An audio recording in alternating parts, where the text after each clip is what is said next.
想像できることは全て現実なのだ。ここまで考えてきたものが全てこの1142話で具現化してしまいました。どうも、ワンピースの謎と仮面 YouTuber、ゆるてなんぼのゆでろんです。ありがとうございます。いいね。チャンネル登録してね。今回は週刊少年ジャンプ2025年10号、ワンピース最新話1142話、私の怖いものを考察していきます。この1142話の予想は1年半前から行っています。それは、語呂合わせと類似話数のつながりから、死人やドクロの回だろうと考えました。その1年半前の答え合わせは、42話では、落書きみたいなルフィのドクロの海賊機の絵。一方、1142話では、落書きみたいなドクロの剣士、ドラウグが登場しています。ドラウグとは北欧神話の死人、骸骨剣士です。42話と1142話は、落書きのドクロで繋がっている。これが話数の理論です。小田先生は話数すらも一つなぎにしているのです。一緒に考えていきましょう。よろしくお願いします。まずは1年半前と先週の1142話の予想を振り返りましょう。こちらです。1142話の類似話数は42話、142話、1142話です。42話ではルフィが海賊機を描く。142話でも海賊機が登場。1042話ではルフィが死んだ。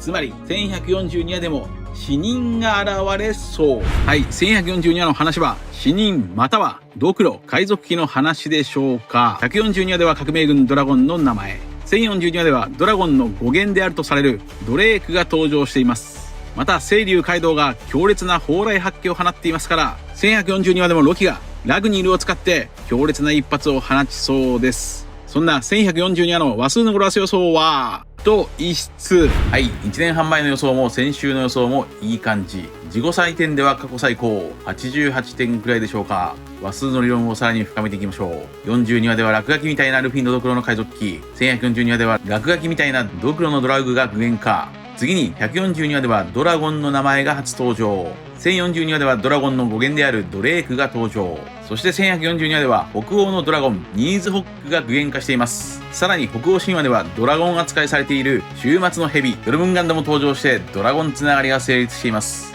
さらに1042話では清流カイドウの雷技砲雷発揮の一撃。一方1142話ではロキによる雷技ラグニルの一撃。さらに1142話の扉絵ではヤマトの雷鳴発揮の一撃も飛び出しています。ヤマトは大きな狼なり。そして1142話では大きな狼フェンリルも具現化しています。さらにこの1142話では反転話数のつながりを見出せます。久しぶりに話数を反転させましょう。1142話を繰り返すと241話天の裁き。ゴッドエネルの雷技エルトールの一撃によって神の島の木が燃えています。エルトールとは北欧の雷神トールが由来ですから、トールハンマーに似ているロキのラグニルにもつながっています。つまり反転話数のつながりはまだ有効だったのかもしれません。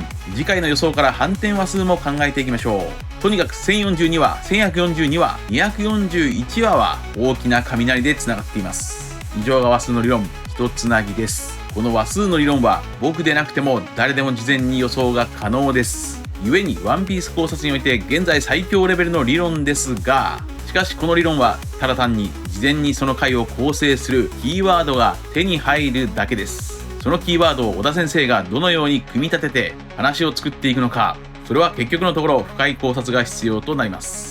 それでは本編の流れを考察していきましょう。1142話のスタートはセイウチの学校。突如現れた終末の蛇、ヨルムンガンドの落書き。この怪物をキバ校長がハンマーでぶったたいて生徒を救出。さらにサウロも駆けつけて武装色をまとったパンチ。鬼を抹殺する志と書いて、期末試験が炸裂。期末試験とはもちろん、期末試験のダジャレです。ヨルムンガンドを撃退した2人の立派な勇士に子供たちは感動しています。キバ校長は元挙兵海賊団、サウルは元海軍中将。これが1142話の話数の語呂合わせ一つ目。人々詩人。人々詩人。詩人とは侍や立派な人という意味です。そんなサウロのヒゲからロビンとチョッパーが登場。エルバフの異変に注意しています。そして子供たちは深い眠りに落ちており、軍庫の矢印によって列をなして海岸へ移動中。まるで無遊病かのように眠りながら歩く子供たち。そんな子供たちには触ってはいけないという、これが1142話の話数の語呂合わせ2つ目。人異質。人異質。異質な状況を理解した騎馬校長は角笛で国中に危険を知らせ、挙兵海賊団のドリーとブロギー、お頭たちを呼び寄せます。これが1142話の話数の語呂合わせ3つ目。人々呼ぶ、人々呼ぶ。そんなサウロたちが外を見ると、謎の巨大な怪物たちがうごめいている。さらに一部の子供たちは突然、バタバタと倒れて精神が失われていく。これが1142話の話数の語呂合わせ4つ目。人亡失。人亡失。1はその字の形から語呂合わせでは棒と読むそうです。亡失とは何かを失い、なくすこと。ここでは子供たちの精神が失われています。場面が変わって片足だけ囚われている冥界のロキ。ロキはエルバフを救いたいならすぐに最後の錠を外せという。そう、ロキだけが現在エルバフに神の騎士団が来ていることを知っている。故にロキはエルバフに危険が迫っていると感じており、だからロキはエルバフを救いたいと言っている。そんなロキは時間がないと察知したのか、巨大なハンマーラグニルを振りかぶってホージュアダムに強烈な一撃を打ちつけました。すると巨大な雷が落ちてホージュアダムは発火してしまう。これが1142話の話数の語呂合わせ5つ目。人、火、呼ぶ。人、火、呼ぶ。ホージュアダムに火を呼び起こしてしまったロキ。エルバフの民を救いたいがためにエルバフを破滅させるロキの行動。モサコ曰くロキの行動の裏には優しさがある。エルバフの民たちが居住するホージュアダムなんかよりもエルバフの民たちの命の方が大事だと言いたいのか。それこそが真の王子の証なのか。ロキの笑い方はドガハハハ。つまりロキはただ度が過ぎている男。民を救うためにホージュアダムさえも犠牲になってもいいと考える男。そして実際にエルバフは今謎の落書きの怪物たちに襲われています。その落書きの怪物たちとは子供たちが恐れているもの。落書きの絵が具現化したものだとアンジェ先生は指摘しています。世界で最も恐ろしいものはニカだ。いやロキだ。いやフェンリルだ。ドラウグだ。嵐だ。ニーズホックだ。ヨルムンガンドだ。私のお母さんだ。子供たちが恐れているものが具現化している。そこには神殿ハーレーの落書きの怪物から自分のお母さんまでが具現化している。絵が具現化している。物理学者ウィリー・ガロン曰く、人が空想できる全ての出来事は起こりうる現実である。ウィリー・ガロンのあの言葉がここで実現しています。子供たちの絵、落書きが具現化する世界。この言葉は物理学者ウィリー・ガロンの言葉ですが、これと似たような名言を残している絵描きがいます。想像できることは全て現実なのだ。パブロ・ピカソ。描いた絵が現実になる。これは42話で描いたルフィの海賊記ともつながっています。ちなみにルフィが描いた下手くそな魚人も実現していました。想像できることは全て現実なのだ。1142話で具現化した子供たちの悪夢、それは僕がここまでエルバフ編の考察動画で想像したあらゆるものともつながっている。暴走ニカ。エルバフでニカは暴走してしまう。フェンリル。北欧神話で貼り付けにされた狼とはフェンリルです。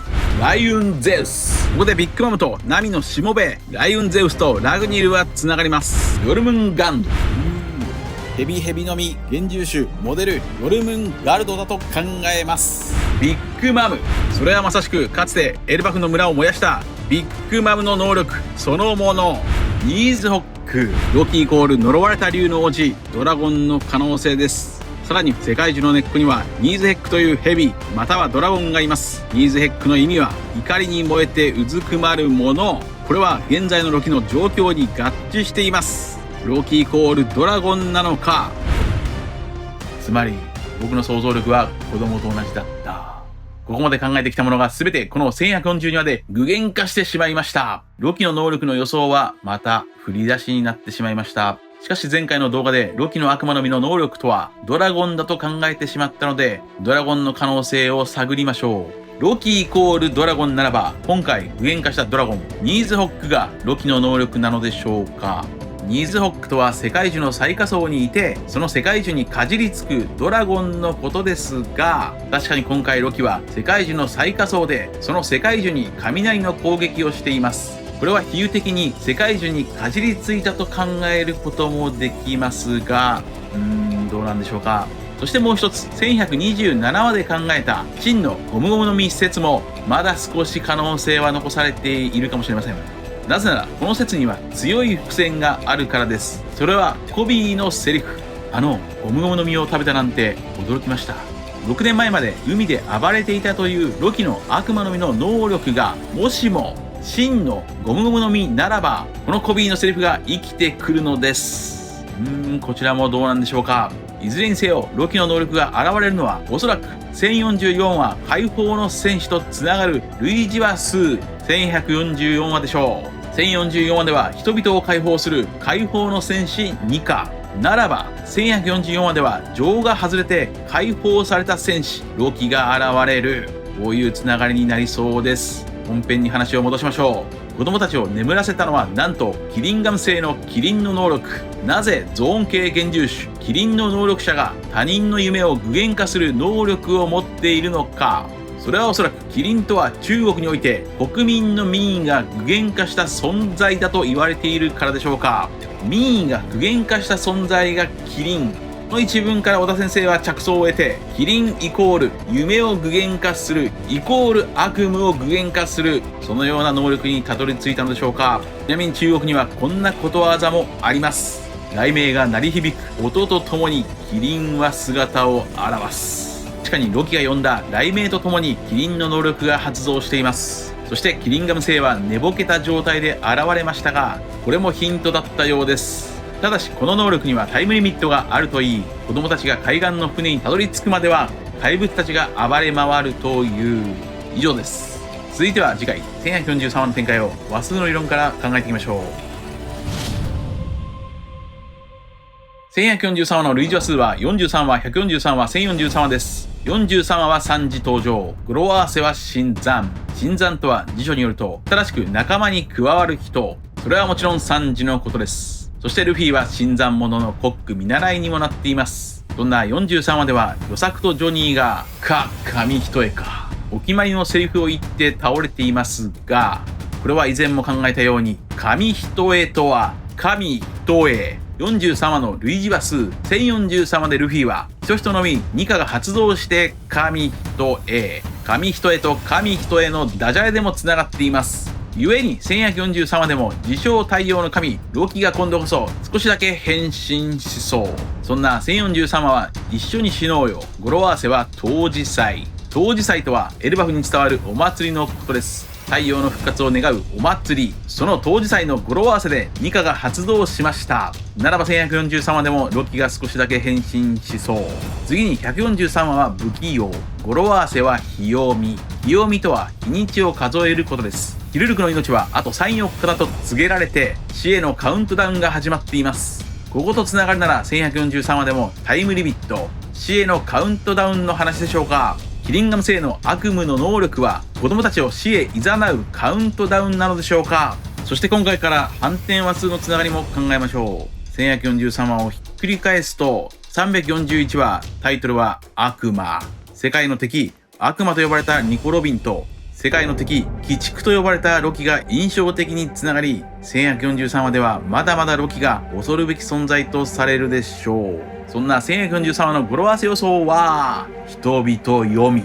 悪夢を見る子供たちは黄泉の国へと連れて行かれてしまうのか、もしくはエルバフ全体がまるで黄泉の国地獄と化している。人々蘇る。かつてロキが暴れていた悪夢記憶が人々に蘇る。いいじいさん騎馬校長ヤルル、もしくはギャバンなどいいじいさんたちが子供たちを守るために活躍するのか。以上です。先日神木さんとモッチーさんのイベントに出ました。おしゃべりしてくれた人、プレゼントをくれた人、ありがとうございました。またいつかお会いできたらよろしくお願いします。謎を解く鍵は表裏対語呂合わせ、最強は数の理論に滑り倒すダジャレと落ちな歌。チャンネル登録やコメントよろしくお願いします。夢を釈迦じゃないよ、釈迦より先だよ。